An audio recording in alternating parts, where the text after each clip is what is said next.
आप सभी मित्रों का एक बार फिर से अनुग्रह मनन में मैं भाई अजीत होरो हार्दिक स्वागत करता हूं। नमस्कार मित्र, आज हम मनन करेंगे लूका रचित सुसमाचार उसका 13वां अध्याय और उसके 11वें पद पर।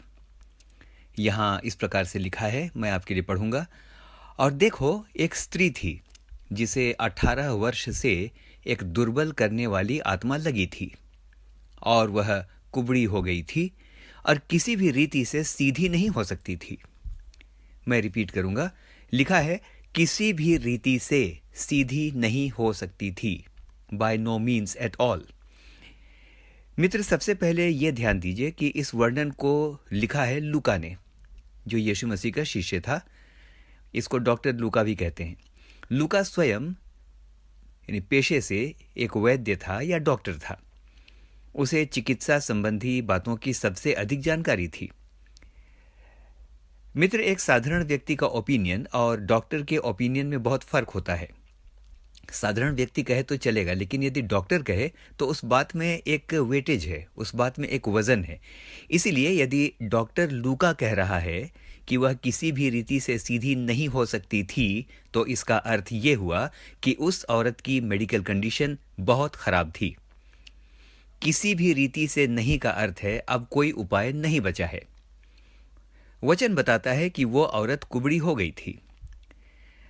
जरा सोचिए थोड़ी देर के लिए कि यदि आज किसी अस्पताल में उस औरत को ले जाया जाता तो उसे किस डॉक्टर के पास भेजा जाता या कौन से डिपार्टमेंट में भेजा जाता? सोचिए, जरा सोचिए। केस है कुबड़ापन, कौन से डिपार्टमेंट में उसको भेजा जाता? जी हाँ, बिल्कुल ठीक समझा, ये ऑर्थोपेडिक्स का केस है, ये ऑर्थोपेडिक्स का मामला है ना? लेकिन अब आइए जरा और गहराई से इस केस को देखें, इस केस का विश्लेषण करें। इसका विश्लेषण करते हैं। उस औरत के कुबड़ी होने का कारण क्या था? डॉक्टर्स कहेंगे हो सकता है कोई बचपन की डिफिशियंसी हो सकता है किसी विटामिन की सीवियर कमी रही होगी। ठीक है, कुछ हद तक ये व्याख्या भी ठीक लगती है, लेकिन आइए एक बार फिर से ध्यान दें कि वचन के अनुसार उस औरत की समस्या क्या थी। किन बातों की वजह से उस औरत को ये दुख भोगना पड़ रहा था? Was it merely orthopaedic? क्या ये सामान्य रूप से बिल्कुल ऑर्थोपेडिक्स का या हड्डी का केस है? ध्यान से सुनिए। वचन कहता है कि उसे 18 वर्ष से एक दुर्बल करने वाली आत्मा लगी थी। दुर्बल करने वाली आत्मा।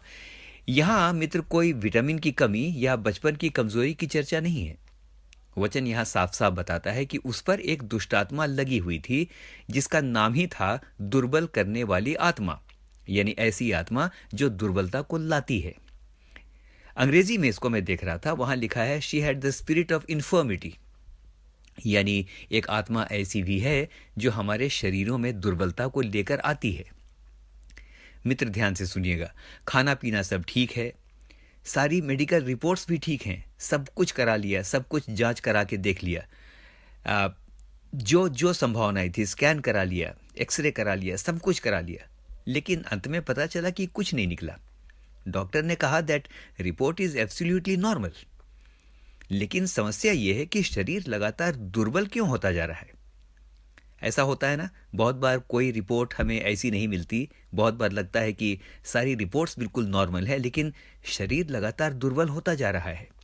तो मित्र, आज कहूंगा, यदि शरीर लगातार दुर्बल होता जाए, थकान बढ़ती जाए, हर समय कमजोरी लगती रहे, मन प्रसन्न ना रहे, आत्महत्या करने की प्रवृत्ति बार बार मन में आए, नकारात्मक विचार हमेशा हावी रहें, तो पक्का पक्का जान लीजिए कि ये दुर्बल करने वाली दुष्ट आत्मा का काम है। आइए मित्र, अब जरा देखें कि उस स्त्री का क्या हाल था। How was her condition?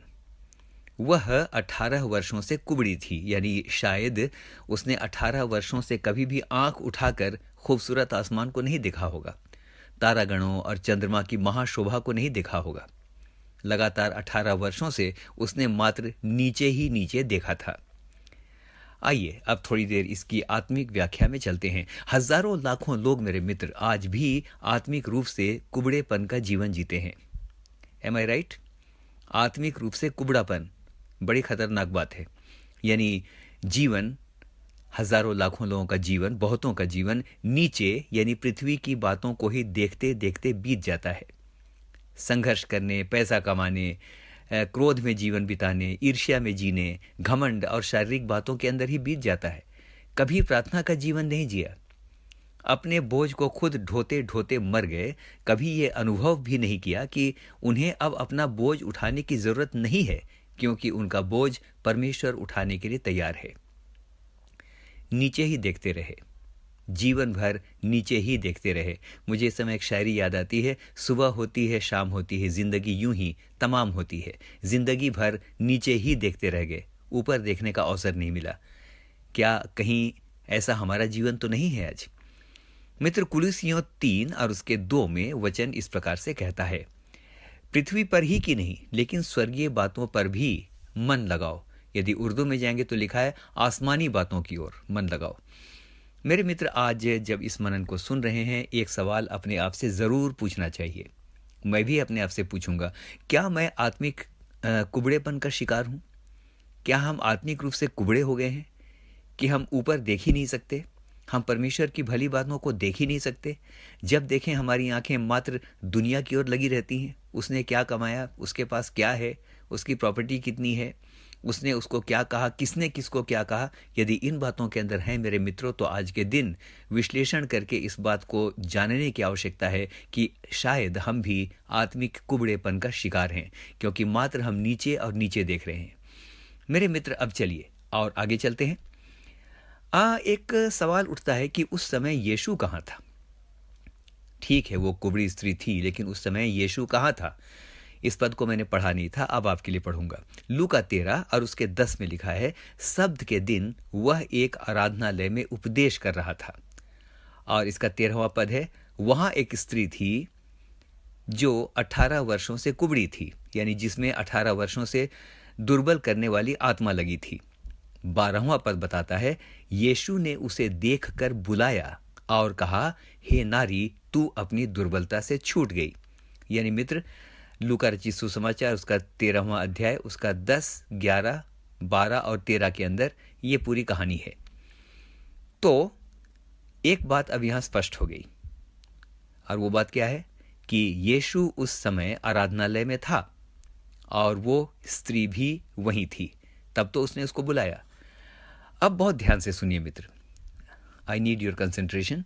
यीशु उपदेश दे रहा था, इसका अर्थ है कि वह आराधनालय में सामने खड़ा था।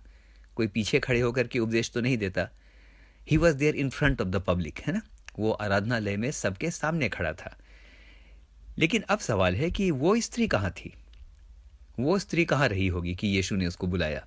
ध्यान से सुनिए, लेवी व्यवस्था 21 उसके 18 से 20 को आप पढ़ लीजिएगा। इसको मैं पूरा नहीं पढ़ूंगा क्योंकि कई प्रकार की विकृतियां वहां पर लिखी हैं, लेकिन जो भी इस समय आपके लिए प्रासंगिक है मैं आपके लिए पढ़ूंगा। लेवी व्यवस्था 21 उसका 18 से 20 लिखा है, कोई भी क्यों ना हो जिसमें दोष हो वह समीप ना आए। अंधा, लंगड़ा व जिसका हाथ या पांव टूटा हो, या कुबड़ा या बौना हो, अपने दोष के कारण वह ना तो बीच वाले पर्दे के भीतर आए और न ही पवित्र स्थान में। मित्र ध्यान दीजिए, यीशु वेदी के सामने खड़ा होकर उपदेश दे रहा था, लेकिन उस वेदी के पास या बीच वाले स्थान में ऐसे किसी व्यक्ति को आने की आज्ञा नहीं थी जो किसी भी प्रकार से अपंग हो या अंग दोष रखता हो। पुराने नियम में मंदिर के 3 हिस्से होते थे, महापवित्र स्थान, पवित्र स्थान और बाहरी स्थान यानी आउटर कोर्ट। तो स्पष्ट बात है कि वो कुबड़ी स्त्री ऑलमोस्ट आउटर कोर्ट में या आराधनालय के बिल्कुल बाहर थी। व्यवस्था उसे मंदिर में आने से रोकती थी, लेकिन प्रभु का धन्यवाद करता हूं मेरे मित्र, आंसुओं के साथ मैं प्रभु का धन्यवाद करता हूं कि प्रभु ने उसे सामने बुलाया और सबके सामने उसने उसे बुलाया। लूका रचित सुसमाचार 13-12 में स्पष्ट लिखा है, यीशु ने उसे बुलाया। यीशु ने उसे बुलाया। जरा सोचिए मेरे मित्र, यीशु ने जब उसे सामने बुलाया होगा, नहीं लिखा है यीशु उसके पास गया, जा भी सकता था बाहर, लेकिन यीशु ने उसे बुलाया। उसका अर्थ कि यीशु ने उसे कहा सामने आओ। तो जब यीशु ने उसे बुलाया होगा तो क्या सीन रहा होगा, क्या दृश्य रहा होगा? मैं कल्पना कर सकता हूं लोग चकित होकर देख रहे होंगे, मन में ईर्ष्या सी आ गई होगी। ये औरत भला मंदिर में पवित्र स्थान में सामने कैसे आ सकती है? ये सामने भला कैसे आ सकती है? मित्र, जब वो सामने आ रही होगी तो लोग फटी फटी आंखों से उसे देख रहे होंगे। जी हाँ, उसे यीशु ने बुलाया था। मित्र, उसे यीशु ने बुलाया था। वो आई और अपने कुबड़ेपन से आजाद हो गई। यीशु से मिलने के बाद उसका दुर्भाग्य बदल गया। जो नीचे देखती थी जीवन भर, जो नीचे देखती थी, अब शान से ऊपर देखने लगी। मित्र, इसकी एक व्याख्या ये भी है, क्या जिंदगी की परिस्थितियों ने हमें भी कुछ ऐसा कर दिया है कि हम नीचे ही देख रहे हैं? आंख मिलाने की हिम्मत नहीं होती, या दुनिया के सामने कॉन्फिडेंस से चलने की हिम्मत नहीं होती। क्या आप भी नीचे देख रहे हैं? कोई भी वजह हो सकती है मित्रों। जिंदगी कई बार इतना शर्मिंदा कर देती है कि जो गलती नहीं भी की, उसकी लज्जा और गिल्ट के कारण आंखें नहीं उठती, नीचे देखते रहते हैं। आज मौका है, आज मौका है। जिस समय आप इस मनन को सुन रहे हैं, दुनिया नहीं आने देगी आपको, लेकिन आपको और मुझको यीशु इसी समय बुला रहा है। हम में से हर एक को बहुतायत के साथ आज आशीष मिले। मेरे मित्रों, एक बार फिर से निवेदन करूंगा, लगातार इस मनन को सुनते रहें, लोगों के साथ शेयर करते रहें। बहुत धन्यवाद करता हूं कि आप लोगों ने इस मनन को बहुतायत के साथ सुना है, लोगों से आपने शेयर भी किया है। तो रिक्वेस्ट करता हूं कि लगातार सुनते रहें। यूट्यूब में आप कमेंट ज़रूर करें, यदि कोई प्रश्न भी होगा तो लिखें, उत्तर अवश्य दूंगा। तो इस मनन का निष्कर्ष क्या निकला? आज तक नीचे देखा था, आओ ऊपर देखते हैं, क्योंकि हमें ऊपर दिखाने वाला, हमारे जीवन के दुर्भाग्य को बदलने वाला यीशु इसी समय, जब इस मनन को हम सुन रहे हैं, हमें बुला रहा है। परमेश्वर आपको बहुतायत के साथ आशीष दे। आमीन और फिर से आमीन।